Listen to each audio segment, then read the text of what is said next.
Bonjour, je m'appelle Gramairie et bienvenue dans la capsule de la préposition à, au et o avec un X. Dans cette vidéo, les multiples manières d'utilisation de cette préposition seront vues.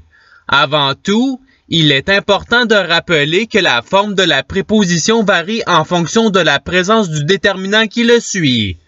Si le à est suivi d'un nom masculin et singulier, le a et le le seront remplacés par o.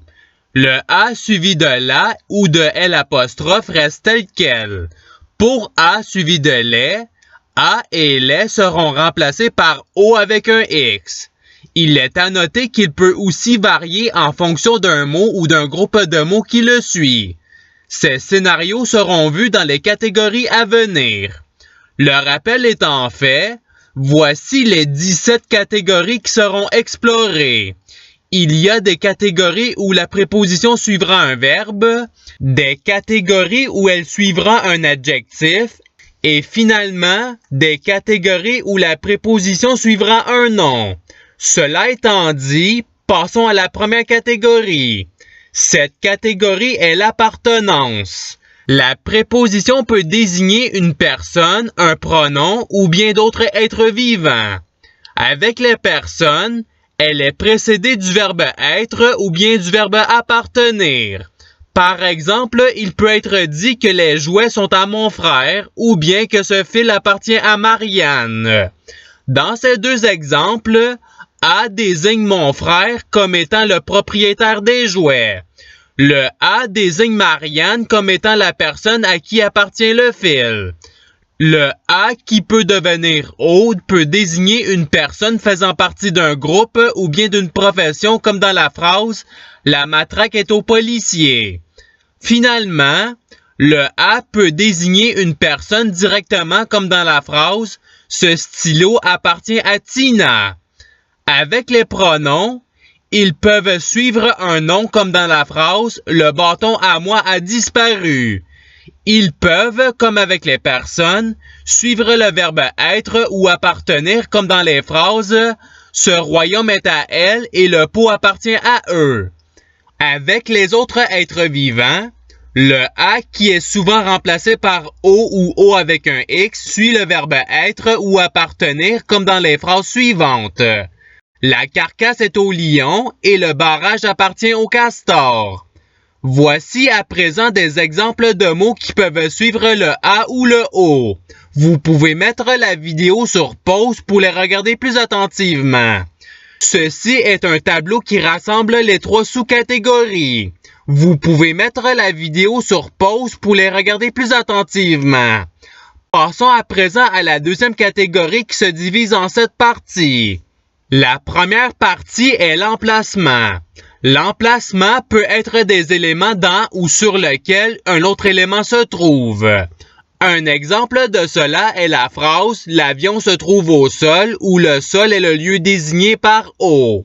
Un autre emplacement est un endroit sur un élément. La préposition désignera alors une zone précise où l'élément se trouve. Un exemple de cela est si la phrase suivante est lue. Elle se trouve à la tête de la file. Le prochain emplacement est une direction. La préposition désignera vers où un élément se dirige ou se situe. Par exemple, dans la phrase « Le lapin va à gauche », la préposition permet de dire que le lapin s'en va à gauche. Le prochain emplacement est la profondeur. La préposition indique à quelle profondeur se situe un élément dans un autre. Quand il est dit par exemple que l'épave est au fond de l'océan, au fond de nous permet de savoir que l'épave est très profond dans l'océan. L'autre emplacement est par rapport à un autre élément, c'est-à-dire que l'élément se trouve à quelque part autour d'un autre. Ainsi, quelqu'un peut dire que cette rue est face à ta maison. Le dernier emplacement est la distance d'un élément se trouvant très loin de soi. Quand il est dit que le suspect est aperçu au loin, cela veut dire que cette personne se trouve très loin de soi. Voici par emplacement les différents groupes de mots pouvant suivre A ou O. Vous pouvez mettre la vidéo sur pause pour les regarder plus attentivement. Allons à présent aux 6 autres parties de la catégorie. La deuxième partie est les bâtiments et les créations humaines. La préposition désigne alors un bâtiment ou un lieu créé par un humain où se trouve un élément. Par exemple, dans la phrase « On se rend au musée », « O » introduit le lieu étant le musée. Voici d'autres bâtiments et créations humaines qui peuvent être utilisés. Vous pouvez mettre la vidéo sur pause pour les regarder plus attentivement. La troisième partie est les îles. La préposition désigne alors une île précise comme dans la phrase « On a gagné un voyage aux îles Fidji ». Voici d'autres îles qui peuvent être utilisées. Vous pouvez mettre la vidéo sur pause pour les regarder plus attentivement. La quatrième partie est les villes et les villages. La préposition désigne une ville ou un village précis. Dans la phrase « Ce parc se trouve à Oslo », le « A » indique Oslo comme étant la ville où il y a le parc dans la phrase. Voici d'autres villes et villages qui peuvent être utilisés. Vous pouvez mettre la vidéo sur pause pour les regarder plus attentivement. La cinquième partie est les endroits naturels. La préposition désigne alors des zones dans la nature où se trouve un être vivant ou une chose. Pour illustrer cela, dans la phrase « Je vais au lac me baigner », le lac est l'endroit où je vais me rendre pour me rafraîchir. Voici d'autres endroits naturels qui peuvent être utilisés. Vous pouvez mettre la vidéo sur pause pour les regarder plus attentivement. La sixième partie est les régions, les provinces et les États. La préposition désigne alors un de ces 3 types de territoires dans lequel l'élément désigné se trouve. Dans la phrase « Elle se rendra au Texas », le Texas est un des États des États-Unis. Voici d'autres régions, provinces ou États qui peuvent être utilisés. Vous pouvez mettre la vidéo sur pause pour les regarder plus attentivement. La septième et dernière partie est les pays. La préposition désigne alors le pays dans lequel un élément se trouve. Ainsi, quand la phrase « Léa ira au Népal » est prise, cela veut dire que Léa va prendre un avion pour se diriger vers le Népal. Il est important de noter que ce n'est pas tous les pays qui sera précédé de A ou de O. Le A ou le O précède le nom d'un pays qui est masculin comme au Canada, au Guatemala ou au Mexique. Le O avec un X précède les pays au pluriel comme aux Bahamas, aux États-Unis ou bien aux Pays-Bas. Pour les autres pays qui ont un nom féminin ou qui commencent par une voyelle ou un H muet, ce sera la préposition « en » qui sera utilisée comme en Argentine, en Chine, en France ou bien en Irlande. Voici d'autres pays qui peuvent être utilisés. Vous pouvez mettre la vidéo sur pause pour les regarder plus attentivement. Passons à la troisième catégorie qui est l'estimation ou les séries. Dans cette catégorie, les 3 chaînes de mots qui sont utilisées sont à environ, à peu près et la paire de et à. Pour à environ et à peu près, ces chaînes indiquent un nombre autour duquel la quantité réelle se trouve. Dans les petites images en dessous, ces chaînes indiquent un nombre autour duquel la quantité réelle se trouve. Dans les petites images en dessous, le 100 est le nombre écrit, mais la chaîne indique que la vraie quantité peut être un peu en dessous comme 98-99 ou bien au-dessus comme 101-102. Pour de et à, ces 2 prépositions introduisent 2 limites entre lesquelles la quantité à estimer se trouve. Dans la petite image, le 5 est désigné par de et le 10 est désigné par à. Entre 5 et 10 se trouve la quantité à estimer. Les 3 chaînes étant en vue, les sous-catégories peuvent être explorées. La première est les unités de mesure. L'une des chaînes introduit une estimation d'une mesure de quelque chose comme le four est à environ 200 degrés Celsius. La deuxième est le nombre d'êtres vivants ou de choses. La préposition indique alors une estimation du nombre de ces éléments. Dans la phrase « Elle peut avoir de 4 à 5 chats », cette phrase indique que la personne peut accueillir 4 chats minimum ou bien 5 chats maximum. Finalement, la sous-catégorie « Autres » couvre tous les autres types d'éléments non abordés comme dans la phrase « Il vaut à peu près 10 $. Voici à présent, par sous-catégorie, d'autres exemples pouvant être utilisés. Vous pouvez mettre la vidéo sur pause pour les regarder plus attentivement. Voici un tableau où les sous-catégories sont mélangées. Vous pouvez mettre la vidéo sur pause pour les regarder plus attentivement. Passons à la 4e catégorie qui est les expressions et les proverbes. Les expressions sont des groupes de mots qui expriment chacune quelque chose. Certaines d'entre elles commencent par A ou O comme dans la phrase « Elle a des bonbons à n'en plus finir ». D'autres de ces expressions contiennent la préposition A ou O comme dans la phrase « Le surveillant a cet enfant turbulent à l'œil ». Du côté des proverbes, les proverbes sont des phrases complètes qui expriment chacune quelque chose. Certains de ces proverbes commencent par A ou O comme dans la phrase « À bon nom qui vient de loin ». D'autres de ces proverbes contiennent la préposition A ou O comme dans la phrase « Péché avoué est à moitié pardonné ». Voici d'autres expressions qui peuvent être utilisées. Vous pouvez mettre la vidéo sur pause pour les regarder plus attentivement. Passons à la 5e catégorie qui est les manières. Les manières se divisent en 2 sous-catégories. Les manières au sens propre ou littéral et les manières au sens figuré.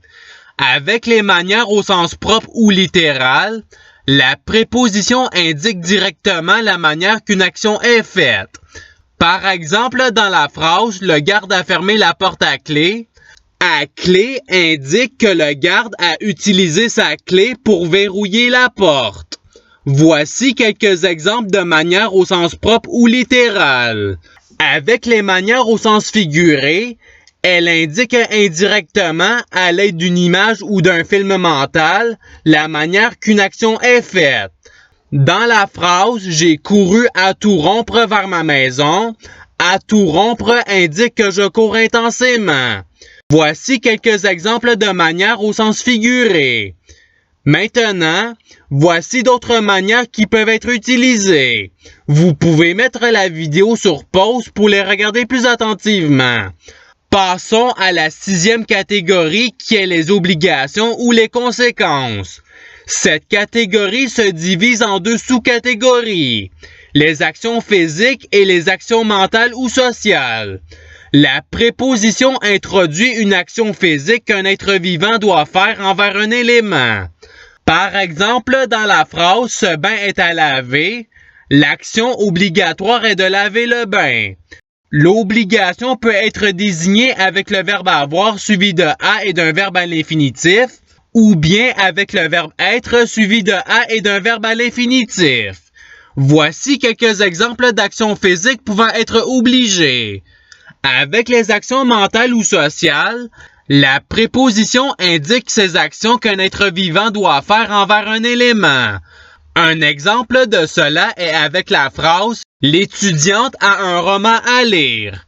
Elle devra donc lire le roman si elle ne veut pas être pénalisée. Comme avec les actions physiques, le verbe avoir ou être peuvent précéder à.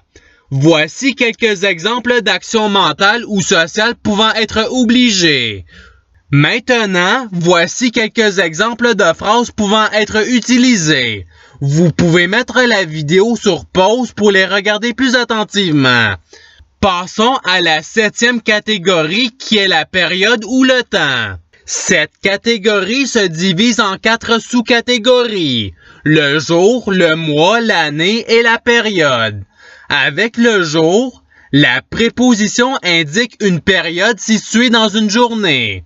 Ainsi, dans la phrase « À 10 heures, il y aura une fête », 10 heures indique le temps précis dans la journée. Avec le mois, la préposition indique une période située dans un mois. Dans la phrase, l'examen sera reporté à la semaine prochaine. La semaine prochaine indique une période de 7 jours dans le mois. Avec l'année, la préposition indique une période située dans une année. Dans la phrase, les sentiers seront ouverts au printemps. Le printemps est une période d'environ 3 mois qui est située dans une année. Avec la période, la préposition indique une autre période étant de durée inconnue comme dans la phrase « Les effets à long terme sont connus » ou « long terme » indique à longue durée. Voici des exemples par sous-catégorie. Vous pouvez mettre la vidéo sur pause pour les regarder plus attentivement. Voici d'autres périodes qui peuvent être utilisées. Vous pouvez mettre la vidéo sur pause pour les regarder plus attentivement. Passons à la 8e catégorie qui est la précision sur une action. Cette catégorie se divise en 2 sous-catégories, les actions physiques et les actions mentales ou sociales. Avec les actions physiques, la préposition indique envers qui ou envers quoi un être vivant agit physiquement. Par exemple, dans la phrase « Justine touche à la plante », la préposition indique que l'action du toucher est faite envers la plante. Voici d'ailleurs quelques exemples d'actions physiques pouvant être précisées. Avec les actions mentales ou sociales, la préposition fait la même chose comme dans la phrase « Mario pense à son prochain projet ». Voici quelques actions mentales ou sociales pouvant être précisées. Voici maintenant des actions qui peuvent être précisées. Vous pouvez mettre la vidéo sur pause pour les regarder plus attentivement. Voici des actions envers des êtres vivants qui peuvent être précisées.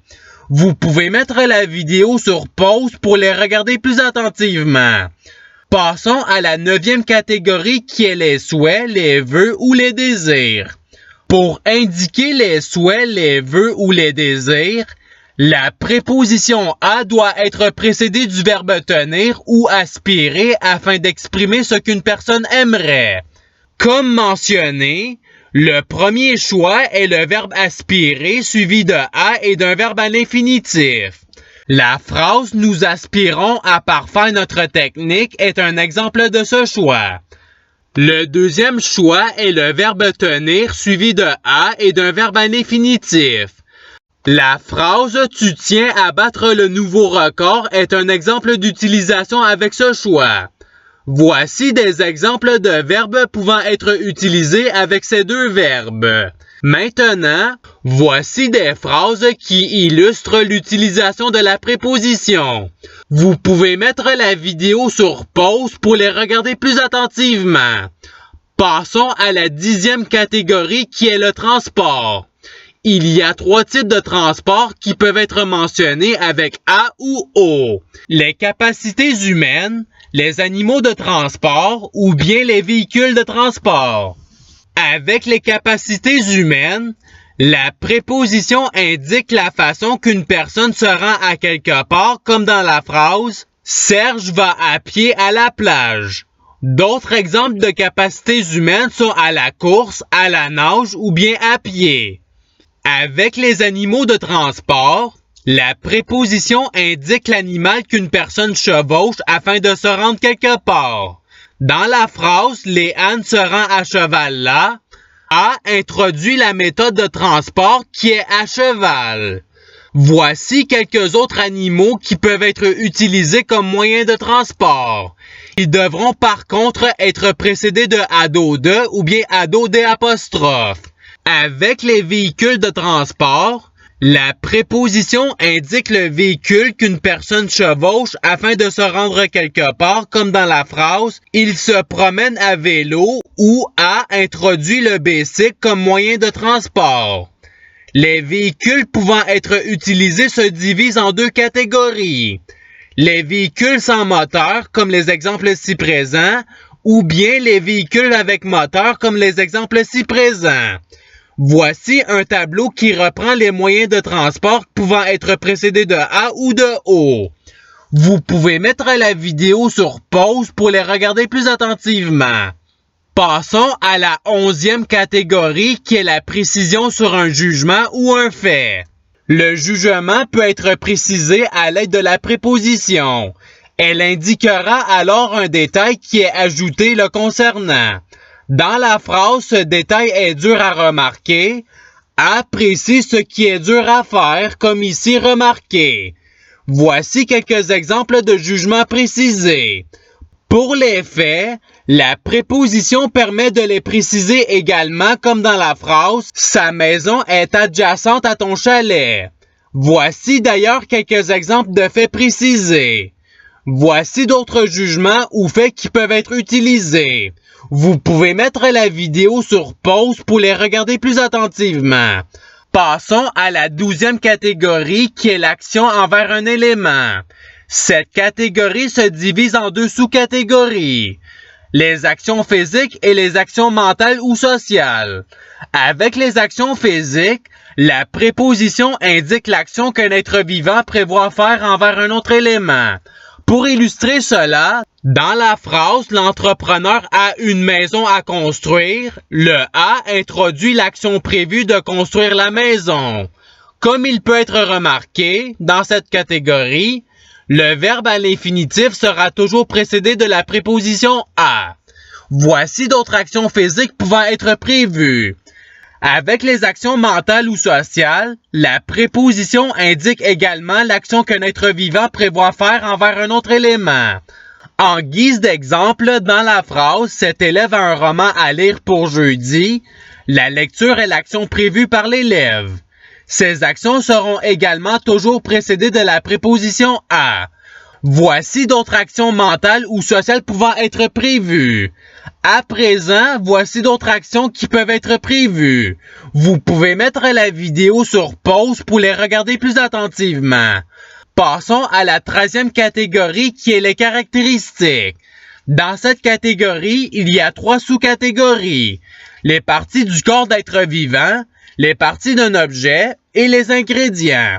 Avec les parties du corps d'un être vivant, la préposition indique une caractéristique d'un être vivant comme l'homme aux pieds plats. Voici d'autres exemples de parties du corps. Avec les parties d'un objet, la préposition indique une caractéristique d'un objet comme les souliers à crampons. Voici d'autres exemples de parties d'objets.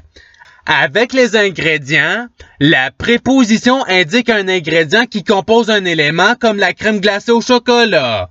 Voici d'autres exemples d'ingrédients. Voici à présent un tableau qui regroupe les 3 sous-catégories. Vous pouvez mettre la vidéo sur pause pour le regarder plus attentivement. Passons à la 14e catégorie qui est le fonctionnement. Cette catégorie se divise en 3 sous-catégories. Le fonctionnement avec une action, le fonctionnement avec un objet ou bien le fonctionnement avec de la matière ou une substance. Pour le fonctionnement avec une action, la préposition indique une action que fait l'élément pour fonctionner. Un exemple de cela est une perceuse à percussion. Voici d'autres exemples d'objets fonctionnant en action. Avec le fonctionnement avec un objet, la préposition indique un objet servant à faire fonctionner un élément comme une boîte à ressort. Voici d'autres éléments fonctionnant à l'aide d'un objet. Avec de la matière ou une substance, la préposition indique une matière ou une substance servant à faire fonctionner un élément comme un véhicule à essence. Voici d'autres éléments fonctionnant à l'aide d'une matière ou d'une substance. Maintenant, voici une liste de 50 éléments qui fonctionnent d'une façon particulière. Vous pouvez mettre la vidéo sur pause pour les regarder plus attentivement. Passons à la 15e catégorie qui est les raisons d'utilisation. Dans cette catégorie, il y a 3 sous-catégories. Les actions, les êtres vivants et les objets. Avec les actions, la préposition indique une action pour laquelle l'élément est utilisé comme une lettre à poster. Voici d'autres exemples d'objets utilisés pour faire une action. Avec les êtres vivants, la préposition indique un être vivant pour lequel l'élément est utilisé comme de l'herbe à chat. Cette herbe est destinée au chat à cause de son effet sur lui. Voici d'autres exemples d'éléments servant pour un animal. Avec les objets, la préposition indique un objet pour lequel l'élément est utilisé. Par exemple, une tasse à café sert généralement à contenir du café. Voici d'autres exemples d'éléments servant pour un objet en particulier. Maintenant, voici un tableau d'autres éléments pouvant être utilisés pour d'autres choses. Vous pouvez mettre la vidéo sur pause pour les regarder plus attentivement. Passons à la 16e catégorie qui est les destinataires. La catégorie des destinataires se divise en 3 sous-catégories. Les personnes, les prénoms et les autres êtres vivants. Avec les personnes, la préposition est utilisée pour indiquer à quelle personne ira un objet ou une action. Par exemple, dans la phrase « On a envoyé un lit à ton frère », le lit est destiné à ton frère. Voici d'autres personnes qui peuvent être des destinataires. Avec les prénoms, la préposition indique précisément la personne à qui ira un objet ou une action, comme dans la phrase « Elle apporte un vase à Mia ». Le vase est donc destiné à Mia. Voici d'autres exemples de prénoms de personnes pouvant être utilisés. Avec les autres êtres vivants, la préposition est utilisée pour indiquer à quel animal ou insecte ira un objet ou une action. En guise d'exemple, dans la phrase « Je donne de la viande au lion », la viande est destinée au lion. Voici d'autres exemples d'êtres vivants pouvant recevoir des choses. Voici un tableau d'autres destinataires qui peuvent être utilisés. Vous pouvez mettre la vidéo sur pause pour les regarder plus attentivement. Passons à la 17e et dernière catégorie qui est les mathématiques. Cette catégorie se divise en 3 sous-catégories. La quantité précise, la quantité inconnue et les logiques mathématiques. Avec la quantité précise, la préposition indique un nombre exact d'éléments. Par exemple, dans la phrase « Elles s'y sont mises à 10 », la phrase indique que 10 femmes se sont réunies pour faire une action. Voici d'autres exemples de quantité précise. Avec la quantité inconnue, la préposition indique un nombre inconnu d'éléments. En guise d'exemple, si la phrase « Ils entrent à la tonne est prise », la quantité indiquée est très grande mais inconnue. Voici d'autres quantités inconnues pouvant être utilisées. Avec les logiques mathématiques, la préposition indique une durée ou une comparaison entre 2 éléments. Pour illustrer cela, dans la phrase « On vit à plus de 8 minutes d'ici », 8 minutes indique le temps requis pour rejoindre la maison de la personne qui parle. Voici d'autres exemples de logique mathématique. Maintenant, voici un tableau d'autres chaînes de mots à caractère mathématique qui peuvent être utilisées. Vous pouvez mettre la vidéo sur pause pour les regarder plus attentivement. Et c'est ce qui termine la capsule. Je vous remercie d'avoir regardé la vidéo en souhaitant qu'elle ait pu vous aider davantage dans votre apprentissage de la langue française. Si vous le voulez, il y a d'autres capsules sur d'autres sujets qui vous attendront sur ma chaîne. Cela dit, je vous souhaite une bonne journée ou soirée. À la revoyure!